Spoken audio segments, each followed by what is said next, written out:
What is up, Wise Take Nation? TK013 here from wisetake.com. Figured I'd take a little bit of time on this Saturday morning, afternoon, I guess, to go over some baseball stuff. I know last night I was really excited. We saw that FanDuel released the salaries for the upcoming season, so knew there was a lot of excitement around that, a lot of buzz. So I figured I'd come on here real quick, show you guys just a little refresher course, just go over a few things, really basic. Even over at WiseTake, we're still working on the model. It's we got our data team working on shit, and we'll have that stuff ready, and we'll make another video then. We'll do more videos as the season gets a little closer, but just wanted to go over some real basic stuff, and just kind of show, for those of you who are new, I know a lot of y'all are riding with us for NBA, and I'm trying to give you a little bit of a preview of what MLB is like. And again, this is just something little. If we get enough people going in between the chats right now, I think we're on all platforms. We're on Facebook, Twitch. Our first Twitch show, by the way. We're on Facebook, Twitch, and YouTube. So between all the chats, if there's any questions, I'll try to answer them as we go. But in the meantime, like I said, real basic. Just kind of gonna go over the starting points, show you like 2 websites that I like to use personally when looking at things. And of course, as things are ready on WiseTake, we do have an MLB package over there. I can go over some of the stuff that we're going to offer there. And like I said, when the MLB model is ready, we'll do a video for that as well. But in the meantime, let's go ahead and let's get this thing rocking. So right now you guys can see the WiseTake homepage. One of the sites that I use for like everything, one of the most important sites I think that that you will use, regardless of whether you use models or anything else, one of the best free sites out there to get MLB information is FanGraphs. So this is FanGraphs right here. I think they have like membership options. You could purchase things and like get rid of the ads if you want. And then they have like, they have a bunch of articles you can access. But that's not really what I use them for. I mean, I'm sure their articles are great. Their website in general is awesome. So, but FanGraphs is where I go to look everybody up. So you can see here this little, little player and blog search. This is very basic. But let's look up, I'm a Met fan, so I'm going to look up Jacob deGrom because I'm going to be a little biased. So as you can see, I type his name in. We got Jacob deGrom right here. And now I want to go over some of the stats that it's going to show you. So the first stats it pulls up right here, obviously very basic. It's going to show you his past performance. So it's going to show you from the time he was in the minor leagues all the way up until his most recent season.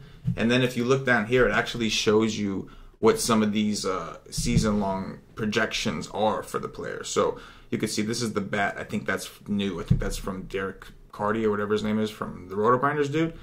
And then obviously like Steamer is one that they've always been with, and Zips. Those have always kind of been there. But that's all that is at the bottom. You see it in green. That's just their season projections. So it's not like, guaranteed. It's not like a past stat. It's like a predictive stat. It's supposed to tell you where they think he's going to be this year.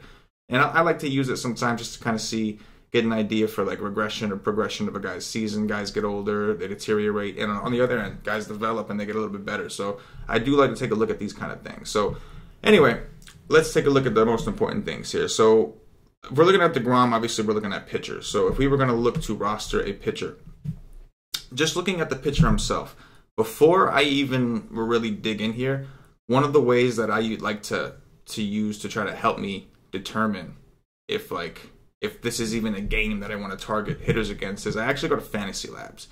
And if you go to Fantasy Labs and you go to MLB and you go to their lineups page, this is it for I think it's the first slate, but I'm not really sure. But as you can see, they don't have anything up yet. But what you'll see here usually, the reason this is so important is because you'll see the pitchers' names here. You'll see what their Vegas projected run total is. Now, we're going to provide that at wisetake.com, but I'm just showing you this because it's already up. At least the frame. Obviously, it's not all the way up. But they'll show you what Vegas projects each team to score. And that means a lot because obviously if you're taking a pitcher, you don't want to necessarily take a pitcher where the opponent is projected to score over 5 runs. I mean, obviously everything is circumstantial, so maybe there's a scenario where you do. But for the most part, you'd probably try to want to avoid that situation. It'll also show you the lineups here as they come in. So why is that important? Because you can then see, like, if I know deGrom is like a right-handed pitcher and then I see he's got an all right-handed lineup. At that point, I can use FanGraphs. And this is a perfect example. I'll come to FanGraphs. So I can go to like the splits tab here that it shows me. I can click on career. It'll show me like a large sample size throughout DeGrom's entire career. And I can actually compare and see that DeGrom is better against right-handed hitting. DeGrom is better against right-handed hitters. So you can see his career WOBA versus righties is 269. Career WOBA versus lefties is 288. So just wanted to throw that in there. Fantasy Labs, it's a free page that is very important. And they'll have the projected lineups. And as the lineups come in, they'll actually update and show you the confirmed lineups. So definitely get used to that page. Back to FanGraphs. Let's go back to the basics. So let me show you about some of the things I like to look at here. So obviously, let me see here. Season stats. I think that's where I need to go. All right. So let's see. So let's take a look at 2017. What are some of the most important stats when we're looking to target a pitcher? Target as in play a pitcher. Obviously, you get the most points in both FanDuel and DraftKings from strikeouts. So strikeouts are super important. There's a lot of debate between K per 9, K percentage. I find that for like advanced users, K percentage obviously can come in handy, and it's like an easier stat to integrate if you're like building a model. K percentage is usually an easier stat to integrate because it's a percentage form. But if you're new, if you're like just like getting into this and you're not even familiar with all the MLB stats, I think K per 9 is the most simple. It's self-explanatory. Strikeouts per 9 innings. So for every 9 innings, DeGrom averaged last season in 2017, he averaged 10.68 strikeouts per 9 innings, which obviously is very good. Very, very good. So that's kind of like, that's one of the most important things you have to look at. When you look at a pitcher, you want to know that this pitcher has strikeout upside because that's how you're going to get your points. Obviously, you lose points on like hits, so there's other stats like whip and all that other stuff that's important. But number one, most important thing for me when I'm looking for a pitcher, I want to know this pitcher can strike guys out because that's how I get points. Even if my pitcher gets rocked, say he gives up 3 runs, and obviously you get negative points for those runs, at least I know if my pitcher was able to get me 6, 7, 8 strikeouts, then my floor should be decent. So one of the most important stats right there, strikeout percentage, or if you're new, if you're still learning this stuff, K per 9. A couple other stats. So let's see. So ground ball percentage is another one. I wouldn't classify it as important as strikeout percentage, but it's nice to know if your pitcher is a fly ball pitcher or a ground ball pitcher. So DeGrom is a 45.3, which is around the average point. So he's not a terrible fly ball pitcher, but he's not a great ground ball pitcher. If to really have a ground ball pitcher, you want to see that percentage over 50%. And remember, like baseball, like it's all about sample size. There's so much variance in this game that you need such a huge sample size. And like think about how many games they play in a year. Like you need that sample size. So like in baseball, I don't like to rely on anything that's just recent. Like the Wise Take model is going to be a combination of a rolling 12 months so that we always have 12 months to work with as far as stats and samples, in combination with like 15-day stats just to show you if a guy's hot. So that'll be stuff that we have on the Wise Take model. But for now, when you're doing your basic research, when you're doing it by yourself and just pulling up like a FanGraphs to do everything individually, I'm just going over some basics. So let's go over another one here. So ERA, obviously very important. So ERA, that's the stat that like, even if your knowledge of baseball is just like mediocre, you know what ERA is, earned run average, right? That's like the metric that everybody follows. What you might not realize is that they have these other statistics that are, in my opinion, well, not my opinion, but they're intended to be just more accurate, like a more accurate number. So you have FIP and XFIP. So FIP is a little bit more of like a, what's it called? It's a little bit more, of an accurate number. So it's a fielder independent pitching. So what does that mean is they take the ERA is just literally like the runs, like it's just very point blank. The FIP takes out the fielder. So it's like, how would this pitcher have done? Like the point is to kind of try to take out as much luck as possible. There's a lot of variance in baseball, so there's some luck that goes into it. And the point is to take out as much luck as possible and give us an idea of like how good this pitcher actually is. So as you can see, this is a situation where his FIP and his ERA were pretty much spot on. You don't see that too often. Usually the ERA would be a little bit higher or the FIP a little bit higher. But I like to use that stat to kind of tell me. So the ERA is the public perception. That's what everybody sees when you go to Yahoo, ESPN, no matter where you go. That's the stat they show you, the ERA. The FIP to me is just more like, it gives me an idea of like, is the pitcher getting lucky? Is the pitcher not getting lucky? Can I expect this guy to do better? So for instance, if we go back and look at, see, DeGrom's numbers are pretty good because he's just a freaking good pitcher. But let's see. Okay, here we go. This is a AAA number, so I'm not going to take this seriously. But hypothetically, say this was like last season for DeGrom, and his ERA was 4.52, but his FIP was 3.93. What that would tell me is that his ERA is shit, 4.52, but his true ERA, his FIP, his like independent of the fielding, if you take out the luck, he pitched a little bit better than his ERA would have told you. You know what I'm saying? Like, does that make more sense? I know I'm kind of screwing up how to present that, but that's basically what FIP is to me. It's a more true representation of the FIP, and it'll also give you an idea of what the perception is. So if somebody comes here and sees like, oh, 4.5, I don't think I'm going to roster that dude today, they could be, you know, but his FIP is really like 3.93, and say it was really like 3.5. Sometimes you'll see a pretty big discrepancy, especially if there's not a large sample. You'll see like a big discrepancy, and like maybe the pitcher just got unlucky on like a recent game or some shit. The other stat is xFIP. So that's expected fielder independent pitching. So basically what they're trying to tell you is like it's almost supposed to be more of like a predictive stat. So they're trying to tell you like this is the ERA, this is what he's done. The FIP this is more like a true representation of what he's done. And the xFIP is based off how he's pitching, based off where it looks. If you take away the luck, if you take away some of the variance there, this is what it should look like. So as you can see here that you know, a guy like DeGrom, you're going to see good numbers across the board, and we do. So another thing, this is just like the overview. This is just for you to tell if a pitcher is any good or not, right? Like you're using these metrics to tell you, like, is this guy any good? Is he any good at all? And like this is a scenario where we're looking to play a pitcher, not target against him. We're looking to play him. So very important thing I like to look at is the splits, and this is why it's so important to know what the lineup is on the other side.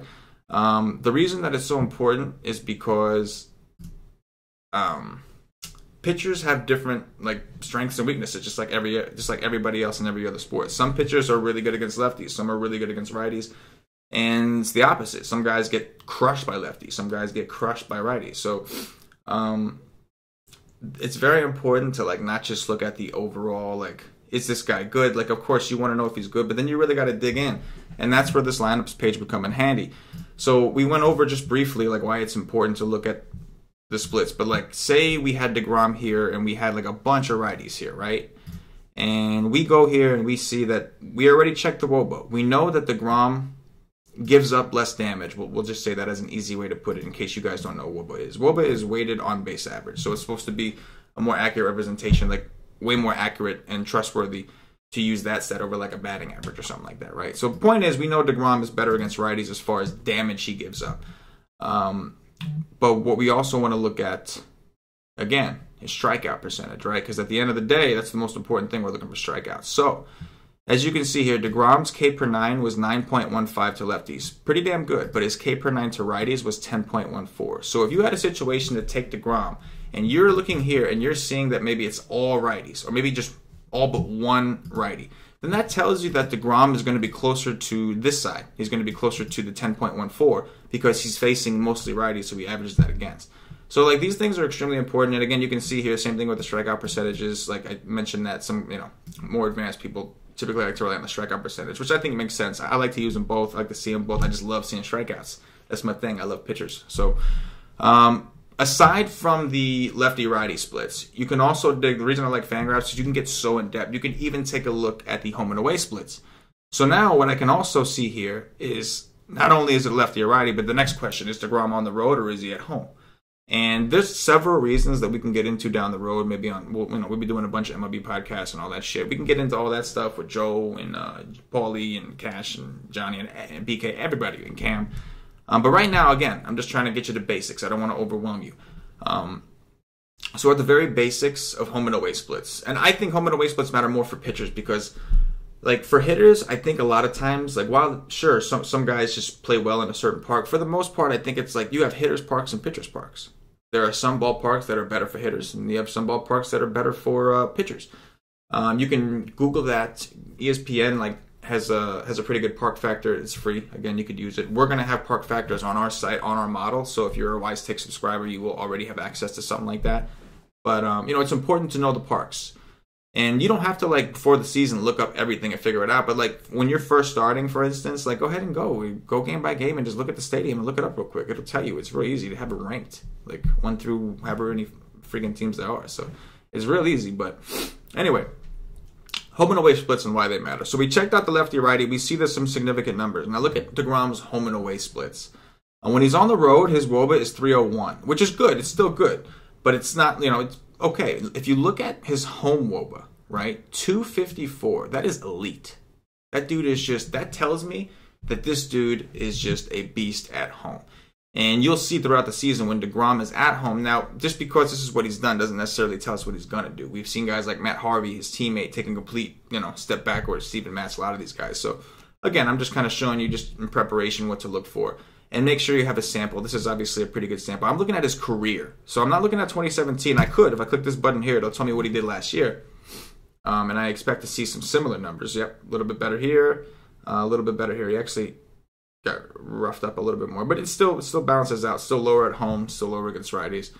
But the reason I like to look at the career is because, again, it's a larger sample. I like to look at everything. I like to compare. But again, like baseball, there's so much variance, like you need some sample size. Absolutely. So again, guys, if there's any questions that you guys have, definitely, right now, I'm checking shit on all platforms right now. We're doing this thing big, as we like to say, as the great Jameis Winston says, if we gonna do it then, we gonna do it big then. So we are on Twitch right now. Our first video on Twitch. I don't even think anybody's watching us over there because none of us play video games, so I really don't know. But we doing it. And then, of course, we're on YouTube. That's where we're home. That's where we do the thing. So, all right, let's keep going. Let me see. I don't see none of y'all with some questions. I see y'all watching, but none of y'all got questions. But it's okay. So, again, like, these are the very basic things. Like, there's so much more. I don't want you to think that you're going to watch this little tiny video and, like, now all of a sudden you're ready to compete with the pros. This is just a very, very basic thing. I'm just trying to get you guys warmed up to baseball, explain to you some of the things that are important. Baseball is very statistical. And it's funny because NBA, the statistics I find are more accurate. Like, right? NBA, the reason that they say NBA is what it is and is because it's the most predictable.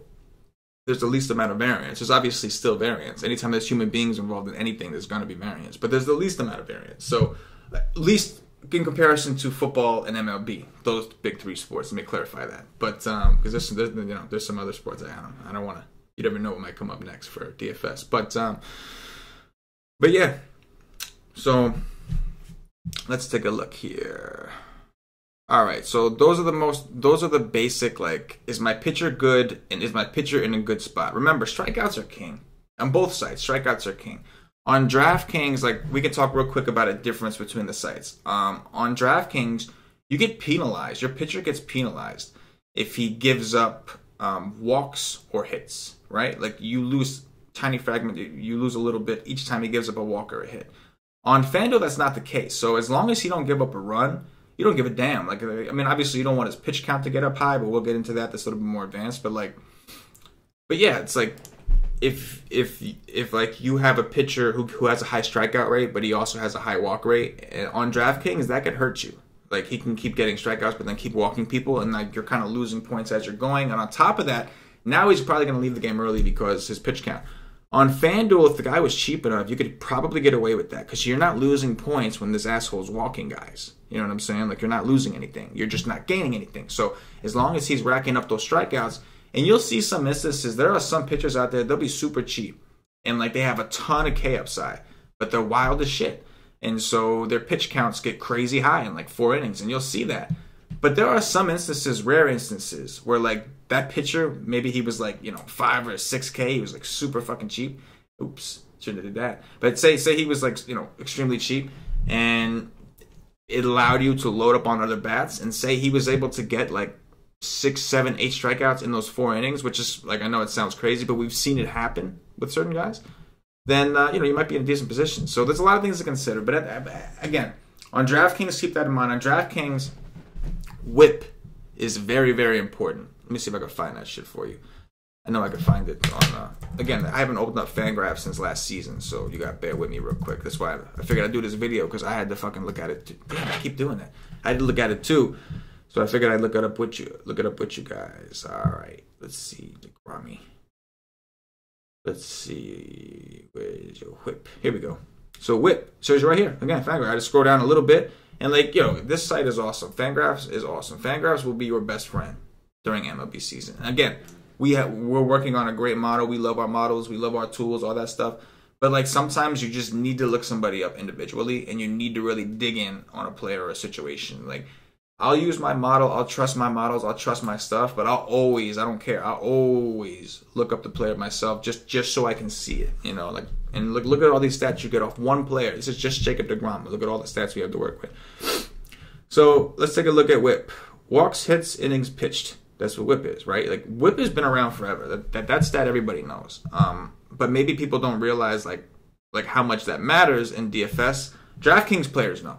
DraftKings players are looking at whip all the time. FanDuel players don't give a shit. You know, like, the only reason a FanDuel player, like, first of all, only an advanced FanDuel player would care, because they would understand why. There's not a direct implication. What does whip have to do from losing points? I'll tell you what it has to do. If a guy's whip is higher, there's a good chance that when he does give up like a hit, there's going to be runners on base, and then that's going to lead to more runs, which will ultimately lose you runs. And then, of course, if a guy's having an issue with walks or hits, his pitch count is most likely going to go up because he's not getting out of the inning quick enough. So these are all factors that do affect you. But again, on DraftKings, it matters more because there's an immediate effect. Every time he walks somebody, every time he gets a hit, you're losing points. So that's why it matters more on DraftKings. But obviously, here it is. You got the whip right here. It'll tell you.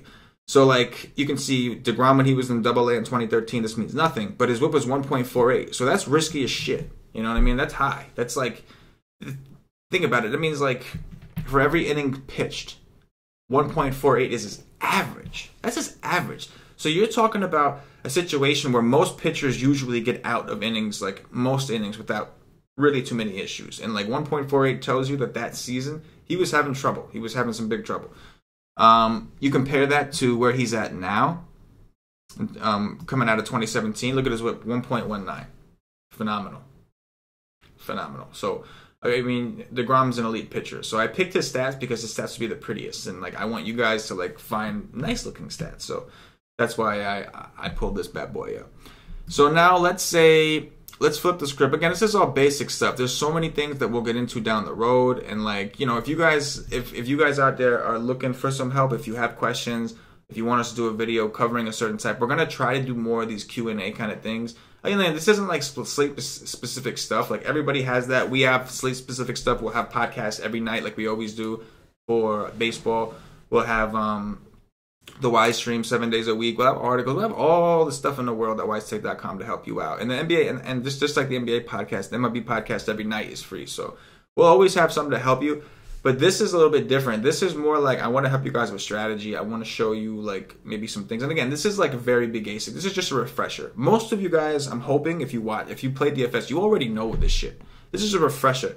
I remember, like, a month ago, when we were first having conversations about baseball season coming up, I had said to Paulie, I think me and Patty or Joe was talking to him. We said to Paulie something about FanGraphs. And Paulie was like, what the hell is FanGraphs? I can tell you that Paulie knows what FanGraphs is. Paulie is obsessed with FanGraphs. Paulie, like, will try to build his own model through FanGraphs. He loves FanGraphs. But sometimes when you get embedded in these other sports for so long and, like, baseball hasn't been around, you forget. So, obviously, once he went to FanGraphs, it all came back to him. But, like, that's my point. Like, for a lot of you guys, maybe you're a little rusty. Maybe you forget which stats are important. So that's really the main focus of this video. And if there's, like, ideas for other things that y'all have, just let me know. We can cover those things as well at some point with a different video. So, like, this is really advanced kind of shit. Like, I don't expect all of you guys to be looking at this. I look at this shit a lot. I like to look at velocity changes, velocity increases. And, like, those are things that we can get into for more advanced type videos. But I just want to show you some of the stuff that's available. So here, like, they have DeGrom's, like, pitch type. They show you how often he throws each pitch that he throws, like, on a percentage basis. And it also shows you the velocity of those pitches. So it shows you the speed of each pitch. Like, that's incredible to be able to see a pitcher's, like, average fastball velocity and compare it to his changeup velocity. Like, look at the difference there. 95.2 to 87.7. Like, imagine, look at this curveball. He only throws it 9% of the time, but imagine getting a 95.2 mile an hour fastball and then getting, like, an 87.7 mile an hour changeup or an 81.2 mile an hour curveball. If you've ever played baseball, that's tough. But anyway, just wanted to show you some of the stats available. I mean, it even shows you, like, it even shows you how good he does with those pitches, his pitch values, all kinds of different things you can get into. So this is why it's important. Another thing that's worth looking at, especially like I like to look at this for both targeting if I'm playing against the pitcher or if I'm trying to play a pitcher, because I don't want to take a guy that's going to get rocked. But this is one worth showing. If you go down to the batted ball section, it'll show you his percentages of line drives, ground balls, fly balls, all that great stuff. Again, that's kind of more advanced stuff that might overwhelm you if you don't know how to use that information. The same thing with the pull center, like it shows you where people hit him. But really the hard contact stuff is the stuff I really wanted to show you guys. So soft contact 21.3, hard contact 46.9. Medium contact 46.9, hard contact 31.9. So this tells us how often a ball gets hit off him that's hard. Now there's a lot of advanced stats out there now, X stats and exit velocity and all that great stuff. And we'll do another video kind of showing you those revolutionary type stats that are relatively new with the StatCast and all that shit. I do use those, obviously, but I still use these. Like I don't get away from the basics because they've worked for me for a while. So it's like it's hard for me to get away. So I'll adapt new things, but I don't necessarily. I'm not very quick to dump my old stuff. So what this tells us is like how of his pitches, of the balls that get hit, how many of them are soft, medium, or hard. Now that when a guy throws hard, you can expect the hard contact rate to be a little higher. It makes sense, right? Like the harder a ball is thrown, if a ball is made contact with, the harder is typically going to get hit. So it does make sense. You would expect to see DeGrom with something around the 30s. If you look at 2015, this is impressive, a 26.3% hard contact rate. So when you see something under 30, then this guy's not getting hit very hard. Like that's pretty good. With that said, you would like to try to see as high a number as possible under the soft contact rate. You know what I'm saying? So like DeGrom had 21.3. That's not that high. It's not bad. It's not terrible. Don't get me wrong. It's hard to get that soft contact rate. Medium is everybody's most common, obviously, which is okay. But like if you find a guy that's got like 25, actually really like 24 or higher in the soft contact, then that means that's a pretty good number of balls that are hit that are just soft contact that aren't probably going to kill you. And the hard contact, again, if it's a strikeout pitcher or if it's a guy that throws hard, you might have to settle a little bit for a number over the 30s. But if you see a number under the 30s, like DeGrom had in 2015, that'll tell you that the guy's not getting hit hard. And then that's a good metric to look at. And it's vice versa if you're looking to attack a pitcher. Obviously, you want to attack a pitcher that gives up a lot of hard contact rate. And if you go to the splits tab, it'll show you his hard contact rate. To lefties, to righties, home and away, like that's how great that this site is, and it's free. There's an option you can help them out, and you can join their shit, I think, and it'll get rid of some of these ads. The ads can be annoying when you're looking up 50 million players all day, and you got these ads popping up. The shit could be annoying, trust me. So, might be something to consider. Here we go. Sierra Skill Interactive ERA, another very important stat, another metric that way more useful to me than the ERA. So the Sierra, the xFIP, and the FIP, my opinion, they're just super important stats that would tell me if a guy's a good pitcher. A good metric I like to rely on way more than ERA, which I don't think is all that productive. I think it's a cool stat. It's very simple for casual fans and all that to read, but it's not as predictive. It's not as not that it's not predictive, but it's not as accurate. It doesn't account for the variance. One other thing, this is more of an advanced stat, but I like there was a year, like a couple of years ago, where I became obsessed with this stat, and I was actually using it in the Vegas side of things, and it was working pretty good. But batting average balls in play, BABIP. This is more so to kind of give you an idea to look for positive or negative regression. It'll tell you how lucky a pitcher is. So this is designed for like the average for most people to be around the 300 mark, and if you look, it's pretty much there. Look at DeGrom since he's been in the majors. 297, 271, 312, 305. It's all around the 300 mark, right? So 300 is like, consider that the even point. Even point of what? What is batting average balls in play? So of the balls that are put in play, what is the batting average on those balls? Now, why does that matter? That basically is trying to rule out luck. So maybe there was a play that wasn't ruled an error, but could have been. Like the fielder could have gotten to it, but they didn't rule it. At the end of the day, there's just a human being who's making this decision of whether it's an error, whether it's a hit. There's like home field advantages to that. Guys want to increase their home guy stats or whatever the case is. So like batting average balls in play is intended to kind of tell you like, is he really getting hit that bad or is he just really unlucky? Because like there'll be a situation like if we go into earlier into DeGrom's career, so let's take a look at 2013. He was in AA. This is only across 10 games, so again, tiny sample. But again, this is just to get you to understand it. So his batting average balls in play was 340, which is high, right? So that means he was unlucky. When you see a guy who's well over 300 like that typically, this isn't even that bad, 340, but you'll see some guys who are closer to 400. That just tells you that they've been unlucky. The ball just hasn't bounced their way. And if you look at the stats, it'll tell you the same thing. A 4.8 ERA, but his FIP was 3.82. So that tells you that he was pitching slightly better, not that much better, but slightly better than what his outside numbers indicated. And it's the same thing in this example. So this is 2012. He was in single A. Again, I don't want you to get hung up on these minor league shits. This is just to give you an example of how to read it. Let's pretend that this is like last year, right? So again, 4 games, tiny sample, but ignore that. You can see his batting average balls in play was 213. That's really low. So he got extremely lucky. Now, on a 4-game sample, is it luck? I mean, it's hard to say. It was only 4 freaking games. But if this was like a 20-game sample or or a 25-game sample, then we could lean on that a little bit more. We could rely on that a little bit more. I mean, honestly, it didn't have to be that high. But just to give you an idea, again, as you can see, 213. So that tells me the dude got real lucky. And his ERA will tell you that. His ERA was 2.08, but his FIP was 3.3. And his xFIP, which is the more predicted one, is the expected FIP, was 3.76. So that tells you, had the season gone on, he should have ended closer to 3.76. And we would have expected this number to go up, and we would have expected this number to go up. So, yeah, I know. I crossed into a little bit of the advanced metrics. My bad. Should have done that. But it is what it is. I get excited about talk. I was obsessed with that stat like 2 years ago for like a full season. And it did me well. But in DFS, you can't get caught up in any one stat. You got to like figure out a metric to balance. Real quick, let's say that we're looking to target a pitcher. And then I'll see if you guys have questions. And if anybody has questions, I'll answer them. But to target a pitcher, how do you flip this around? So when I'm targeting a pitcher, I'm not too hung up on the K percentage. I don't want a guy that's, like, it's more to me like a matchup thing. Like if I have a bunch of hitters that don't strike out a lot, because that's obviously something you could look up. If I have a bunch of hitters that don't strike out a lot, then I don't really care so much about the K per nine. What I care more about is the pitcher's WOBA. And that's going to tell me, let me see if I can find that for you. That's going to tell me, like, it's his weighted on base average. So that's going to tell me if he, like, how good he's doing for real. Like, does he suck? Is he doing well? So I'm going to go into the splits tab for this because that's the only one I use anyway. I like to use the splits tab for this because I think it matters. Why wouldn't you, right? If I have a left-handed hitter and I'm trying to see if I want to play him against DeGrom, I would use the splits tab because I don't want to know how DeGrom does against righties if I'm talking about a left-handed hitter. I want to know how he does against lefties. So I'll pull it up here. I'll take a look and I'll see that over his career, he's been worse to lefties. Now, 288 is not a bad number. So DeGrom is not a guy I like to pick on. Let me make that clear. But this will kind of give you an indication of, like, if you were going to stack against DeGrom, which I can guarantee you will be contrarian every time, and I don't think I'll ever do it. I love DeGrom, and I think he's elite. I love pitching DeGrom.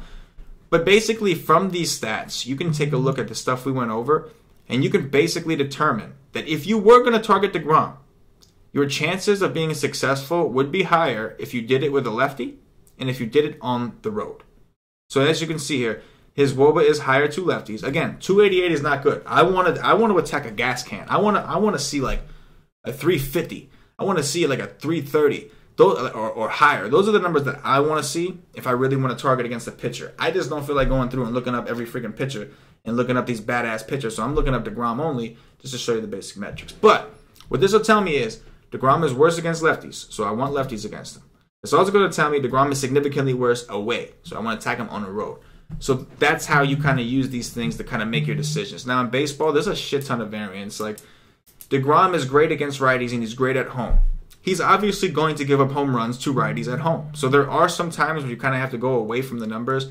And like the way that you do that, I think, most successfully is by going... There's a lot of advanced things you could look into. And like, again, we'll build into that over the season. Right now, if you're basic, if you're just going over... Or like if you're still newer, like last year was your first year... Or maybe it was only your second year and you're still learning things. I wouldn't worry so much about that kind of stuff. But another stat that's super important when looking to target a pitcher is their home run per nine, right? Like, what's the biggest thing in baseball? Like, how do you get the most points from a hitter in baseball? Home run. Hitting home runs. Very simple. And the stat we want to look at for that is home run per nine. You can use, obviously, the ground ball percentage, fly ball percentage, and home run fly ball are all going to be important. Those are things, again, we can get into a little bit later. But at the very basic level, even if you knew nothing about those stats, very basic, transparent, just like K per 9, right? Ks matter. That's what we look at. Home run per 9. As you can see, DeGrom's was 1.25. It's actually bad. Anything over 1 will tell you that that pitcher has a tendency to give up home runs. It doesn't mean they're going to give up a home run to everybody, because DeGrom is still an elite pitcher just because he gives up home. Max Scherzer, also elite pitcher, elite strikeout numbers, but he gives up a lot of home runs. So you don't want to judge that too hard. But you do want to know the likelihood of a pitcher giving up a home run. And so when I come here and I see that DeGrom's over 1, that's a good thing. So if I'm looking to target a pitcher, I see the high WOBAs, but if I see the guy's got a high ground ball percentage, or if he has a high ground ball percentage, his home run per 9 will probably be low. So like last year at 0.91, I'm running. I don't want to play nobody. I don't want to play no hitter against a guy that's got a 0.91 home run per 9. Again, if I'm doing multiple lineups and I'm trying to just cover some variance, cover my bases, it could happen. But if I'm doing like one or a few main lineups or a cash game lineup, I'm not going to start there, right? I'm going to look for the easiest, the path of least resistance is a term I hear around the DFS. I think Al Smizzle says that a lot. But it's true. You want the path of least resistance. I want the worst pitcher on the board. So again, man, this was just a couple of things. Just wanted to show you guys a little bit of FanGraphs. There's so much more we can get into, but again, this was just a little bit of a quick thing. So let me see. Okay, so we do have some questions. My bad. Let me go back and look at this. Lineups.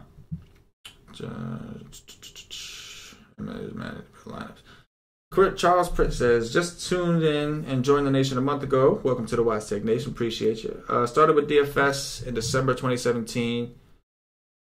So all I know is NFL and MLB. Is MLB less maddening to build lineups than NBA?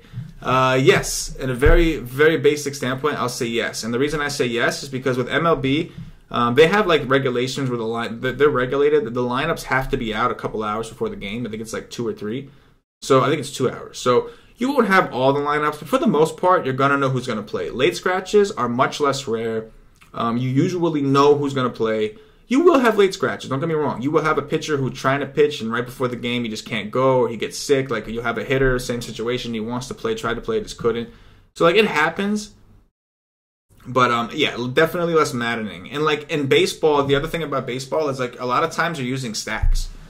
So, in basketball, you can't really use stacks, right? Like, correlations even is tough. Like, the only real correlation I'm really looking at in NBA is more so just to make sure they're not negatively correlated. But in NBA, I'm trying not to stack. I mean, game stacks are one thing, but that's a whole other conversation. But I try not to stack. In baseball, they're all correlated. So, like, if you say, like, think about it from this perspective, right? Like, if in basketball, if somebody grabs a rebound, right? Like, if Embiid grabs a rebound, that means Sarge couldn't get that rebound.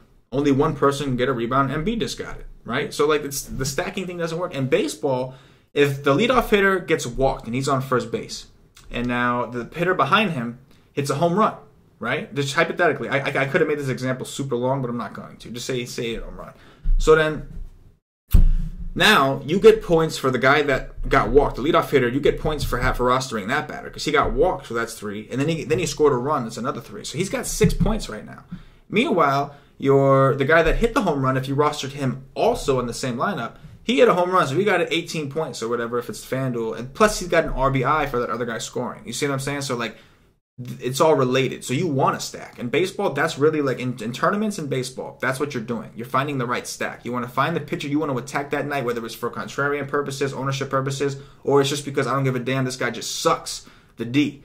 So, yeah, stacking is like the way to go. But, yeah, to answer your question, building your lineups less maddening to build an NBA? Yeah, of course. You're not waiting for like last minute news. You're not freaking out. Most of the time at MLB, you can have your lineup built and ready to go like an hour before the slate starts, maybe even more. You know, like you might have to change one thing if you find out that such and such is off. And also, you can like guess coaching tendencies. Like you start to figure it out. You'll kind of know that a lot of veteran catchers, a lot of veteran first basemen, or whatever the case is, are going to sit the day game after a night game on like a Sunday. So like there's little things you can pick up and kind of get comfortable with. Baseball is a game of averages. It's like a long, drawn out thing, and the teams and the coaches, they all play the same way.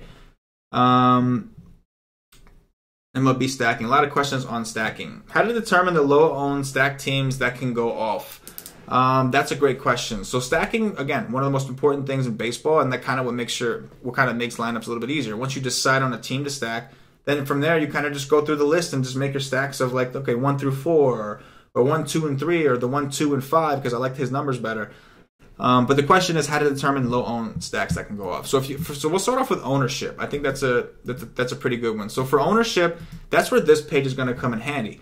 When this page is here, it's going to show you what teams are projected for the highest run totals, right? So like it'll be like, say the total in this game, Boston and Tampa is like 9, and like it'll be like, you know, they're projected for 5, they're projected for 4. So that'll tell me that Boston is projected for 5 runs and Tampa's only projected for 4. So when you go through here, if you look at the highest, whatever team has the highest projected run total, you can almost bet that that team is going to be the chalk that night. Does it mean you can't play them? Absolutely not. Of course you can play them. But in baseball, I will say that baseball is like, in the NBA, I think if you fade the chalk too much, you can get killed. A lot of times you'll see the winning donkey lineup in basketball, and it's like all chalk except for like 1 or 2 players that were different.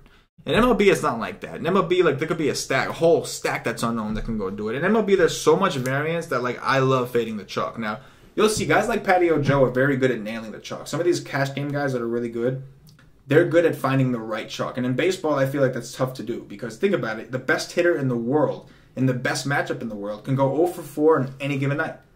Any given night, he can go for 4. LeBron, even if LeBron's having a terrible day, he's going to get you at least, 40, 45, right? 50? It's not like that in baseball.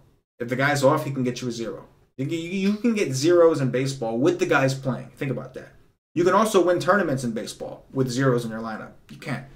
It's going to happen multiple times. But anyway, so yeah, that's a way to determine ownership. Look for a guy like, so like let's say that Boston was the highest. Say they had like a crazy freaking like 6.5 projected run. So they're the highest. I know they're the chalk. What I'll do is I'll look for another team that's still higher, but not the highest, like maybe like the second or third lowest highest team. And you have a team that's projected for like if they were projected for 6, but Houston was projected for like 5.4, that's still pretty damn good. It's over 5. Like I'll just stack Houston if they're going to be lower owned. You know what I'm saying? And like the way that you do it, like I said, you pull back the FanGraphs, you look up a pitcher. What's his home run per 9? If it's high, we can attack that dude, go after him. What's his WOBA numbers? Like a WOBA is going to tell you his weighted on base average. That's going to tell you like if he's a good pitcher or not. So let's see. We could scroll down here. WOBA. It's only on the splits tab, I think. So like I said, say that we go and we look at the splits tab here. We see, okay, this guy struggles on the road against lefties. Oh, guess what? The guy's on the road and he's in a lineup against a shit ton of lefties. Yeah, maybe I'm going to attack this guy. You know what I'm saying? Like that's kind of how you determine it. So you want to use those metrics and kind of combine them. You got to think about it. You got to, use some game theory. And that's why baseball is so much fun, because anything can happen. Like anything. Like there's situations that are rare, but like a guy like Chris Sale, who's awesome. We've seen him get rocked, and we've seen a guy take down a tournament who stacked against him. Like who the hell in their right mind would stack against Chris Sale? It's crazy. And again, like you still want to stick to a process. Just because there's a ton of variance doesn't mean you want to like get away from your process. You know what I'm saying? Let's see. FanDuel, you look for Ks and qualities. Yeah. How much do you weigh spring training stats? Trying to look into them. Other villages. Yeah, John, I'm with you, man. He's asking how much do you weigh into spring training stats? Not much at all. Like, I think that number one, in spring, guys try things out. Like there's just different things going on. It's a different circumstance. Some guys like are nothing without the adrenaline they get during a game. I know that sounds weird, but it's true. Some guys like are just like in spring training, it's not serious, especially veterans. Like most of them are just trying to get in shape. They're trying new things. They don't want to get hurt. That's like a big thing, especially if they're thinking about contracts and things like that. So I don't weigh too much in the spring training stats. Like for instance, Tanaka, I think last year it was, I could have it backwards, but either way, it's fine as an example. Like Tanaka was doing really well in the spring, and then when the season came, just did terrible. Like for opening day came, he was chalked that day. He got rocked, just completely rocked. I'm with you, John. I don't like to look too much into spring training. I do think that, like you're mentioning, velocity is something worth checking. Remember this: if you're looking at the FanGraph stats, so I'll pull it. This is more of an advanced thing, but I'll pull it up anyway. Like if you're looking at like we'll go back to Jacob deGrom, his career page or stats page, I mean, and we'll go try to find some of those pitches, which I think I forgot to go to season stats. So if we go down to the pitch types, right? If you want to get into velocity, let me see. It's kind of like a rule of thumb kind of thing. Okay, here we go. So this is one place you can find this velocity, but I wanted to find it at the pitch type. Whatever, it doesn't freaking matter. So let me just go back up here. Okay, here it is. This is what I'm looking for. So as you can see here, so in 2016, DeGrom's average fastball velocity was 93.4. In 2017, it was 95.2. DeGrom, like, when you see a velocity go up like that, it's usually a very good thing for a pitcher. That means he's throwing the ball harder on average, right? And almost 2 mile per hour difference. That's huge. He figured something out and he's whipping it. With that said, look at the year before, 2015 to 2016. DeGrom did have some injuries this year. And as you notice, from 95 as an average to 93. And DeGrom didn't do so great. You know, like when you see it, like that's where I like to attack. So in spring training, if you see a pitcher's velocity has went down, if you see that like over the last 3 years, he's averaging like anywhere from 95 to 96, and now this year he's throwing like 94, 93, there's usually a problem there. It's either he's getting old, so his arm just doesn't have it, which is kind of rare. Usually there's a real injury behind it, Usually you'll find out like a couple days or a couple weeks later, a couple starts later, they'll finally come out and say, oh, this guy's been pitching with tendonitis in his arm or his elbow. So that's a good way to tell. Anytime you see a guy's velocity drop, like realistically, I don't want to. You don't overreact over like half of a mile per hour. But if it's over a full mile per hour on average, over a decent sample, attack that dude.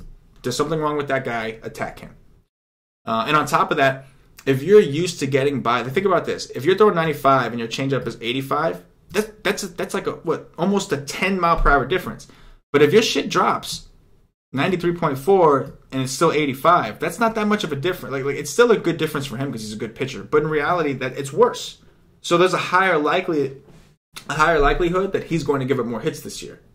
You know what I'm saying? So yeah, spring training stats, I'm with you. I don't get hung up on all that much, but yeah, you could look at them to find like velocities and see how guys are feeling, and also you can kind of get an idea for like you can also. Oh, this is some funny questions. You can also get an idea. Look up Teron home and away. Yeah, I actually like that, John. I see Teron home and away is a perfect example. That is a good one. We'll see. But yeah, velocity, very important. We can get into that in another video. But as far as answering the question on spring training, yeah, that's pretty much what I like to use. And like you can, like if a hitter is like seeing the ball well, sure, you can keep track of spring training and try to play him on opening day. Why not? Eduardo Cardona Jr., what is a good FanDuel contest type for new MLB DFS players to join? That's a very good question, man. Like, I think that people come into baseball and they get kind of hung up on the donkeys, right? Like donkeys. If you know the White Snake Nation, you know what a donkey is. If you don't know the White Snake Nation, what is a donkey? A donkey is a contest that's set up for MME guys. It's like, like on DraftKings, $8, 150 lineups max, top prize 100K. That's a donkey. And it's a donkey because unless you're throwing 150 lineups in there, you're kind of just a donkey playing it, right? No, I play donkeys. I do. I play a lot of donkeys. I play anywhere from 20 to 75 lineups in those donkeys. So I do play a lot. But good contests on FanDuel that I would recommend. Here, why don't we do this? I play more DraftKings right now, but I know that DraftKings doesn't have their salaries up just yet. So, yeah, I know they don't have their salaries up yet. But on FanDuel, let me see. I'll pull it up. That's what I'll do. Give me a second here. I'm going to try to pull this junk up for y'all. Let y'all see the realness. Let y'all see the realness. Let me see. Alright. Damn it, did I do it again? I can't get this damn thing to work for y'all. I'm trying to, I promise, I'm trying to.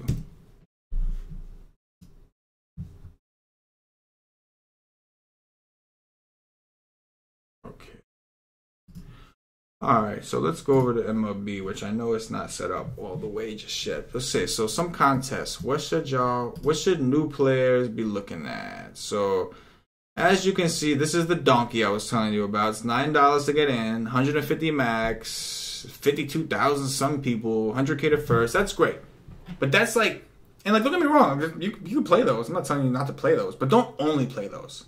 Because like, contest selection is huge, especially for new players, limited bankroll players, single entry kind of players. If you're not mass multi-entering, which most people aren't because they don't have the kind of bankroll, contest selection could be everything for you. Like in basketball, you'll see like a 350 won't be shit in a donkey.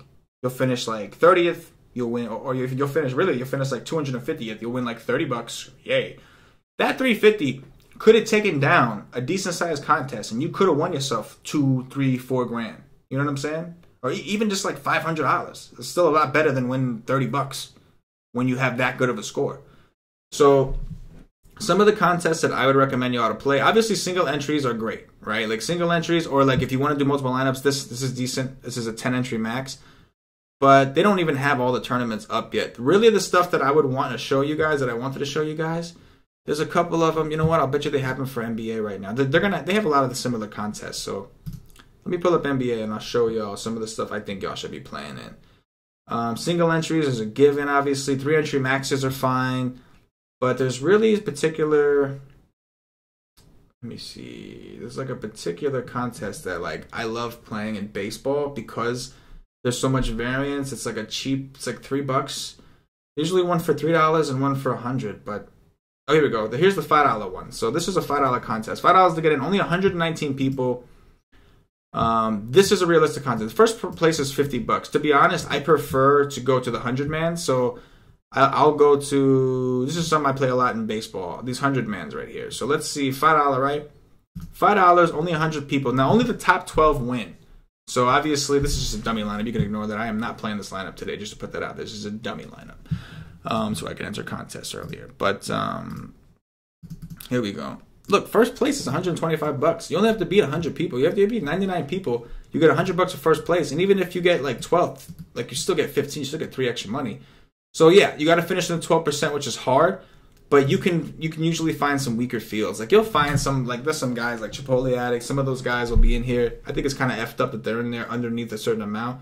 I think like you want to be in the $25 and above, go for it. But I think the $5, $10, I think they should reserve that for the casual players. That is kind of jacked up. But hey, do what you do, bro. You got to make your money. I ain't trying to mess with nobody's money because I don't let nobody mess with mine. So anyway. Yeah, that's like, I would recommend a lot of 100-mans, single entries. I would recommend, what else is there? There's a contest, it'll be like, it's usually $3 on FanDuel. And like, there's like 196 people, or maybe 296 people. And top prize like $125 or something like that. But like, more of the field gets paid out. It's more like like most of these bigger contests, it's like a 20% cash, min cash, like a 20% of the field at least with min cash. You want to typically look for that. But again, the reason that I talk about the 100-mans is because they are definitely winnable and they're not expensive. And if you win one, you have $125. I mean, the $10 one's $250, so it kind of goes up in scale depending on how much money you have. But I just don't want to see you guys playing like, if you're just playing 2 lineups every night in the $9 donkey, it's you're playing the lotto at that point. You're not playing a skill game. You're playing the lotto at that point. So that's the main takeaway that I want to get you guys. So yeah, 3 entry max is fine. All that good stuff. There's no Greg Popovich in MLB. Exactly, Charles. There's no Greg Popovich in MLB. David Miller says, what off-season moves are you looking forward to playing most on their new teams? That's a good question. I mean, that's something, I'll save that for a podcast. I really got to pay attention to that kind of stuff. Before I even get into that, now Cam has been writing some awesome MLB articles. Cam's going to have a big role for us in baseball. That dude, he's about to be a doctor. He's going to med school. He's a smart kid. And baseball is right up his alley because it's very analytical. So he's been writing these baseball previews, which are great for each team. So I'm going to go back. I've read most of them, but I still got to read over a few of them. So I'll prepare for that when we get closer to the season. Right now, I'm trying to get back into my form. What are the stats I'm looking for? Where are the sites I'm going to? And there's a couple more things that I know I use that just haven't come to me just yet. I just thought about doing this just now. I woke up, took a shower, brushed my teeth, and I was like, you know what? The White State Nation needs a baseball video. So I decided to hop on here and just try to do a couple things, go over a couple things. So again, this is just like a quick little thing right quick. This isn't anything, too in depth. This was more just me reaching out to y'all and just getting an opportunity to to talk to you guys and let you know, remind you guys that we have baseball coming up and all that great stuff. I'm going to tell you guys, I'm gonna do a plug now. I did my thing, but now I'm going to do a little plug. I'm going to remind you guys, head us over to wisetake.com. Our MLB season package is up. Johnny extended his little deal. He'll give you a coaching session to NBA or MLB. It's your choice. He'll give you a coaching session for free if you sign up for the MLB season-long package, which right now is $174.99. However, if you use promo code Last Chance MLB, no spaces, Last Chance MLB with no spaces, you'll get $25 off. So you'll get it for $149.99, and you'll get the rest of the NBA season and the playoffs for free. So you get the rest of NBA with NBA playoffs. You get the entire MLB with MLB playoffs, and you get a coaching session with Johnny the Freak, all for using promo code Last Chance MLB with no spaces, and you get it all for $149.99. Tough to beat. Definitely tough to beat. But anyway, Nation, that's going to do it for me. Accidentally exited out one of these chats, so I'm at a connection with y'all anyway. So I'm about to roll. Well, I'll try to do a couple more of these. I opened up the Twitch channel, so those of you, I know a lot of you guys are watching us on YouTube because that's where our home is, that's where our presence is. But we are doing this thing on Twitch. We're trying to grow our presence across all platforms. We're on Facebook right now, Twitch. So I'm gonna try to do these kind of Q&A kind of things. I'm gonna be doing some of these throughout the season for premium members also, kind of like a almost like a mass coaching kind of thing that I'll do only for Wisetack members. But I'll do a couple of these occasionally just to get everybody, refreshed. And there's a lot to go over. And as the season comes up, we're going to do some podcasts with Joe and Paulie and all the guys. And as I talk to all them dudes, stuff will come back to me as well. And we could really nail it. But I love baseball, man. I'm so glad baseball's here. It's a lot of fun. In NBA, like I love basketball, but obviously at this point in the year in NBA, it can get tough. Like teams aren't playing motivated. There's like a bunch of things that could work against you. But baseball, whenever the new sport comes, we're going to have some fresh baseball. Baseball, like I said, baseball, you can fade any chalk you want. Any chalk is worth a fade. Even if you lose, like anything can happen in baseball. There's so much variance. The best hitter can go 0-for-4. Pitchers, I'm going to leave you with this. Don't miss on your pitchers. Pitcher is the one position that is I don't even know how to word that. Pitcher's the most predictable position. He's got his ball in his hands every day. He's usually the highest scorer on the team. And they're usually the most predictable. Still, not very predictable, but the most predictable. So remember that. Don't miss on your pitcher. All right. So, for myself, the entire Wise Take Nation, as always, good luck. Yes.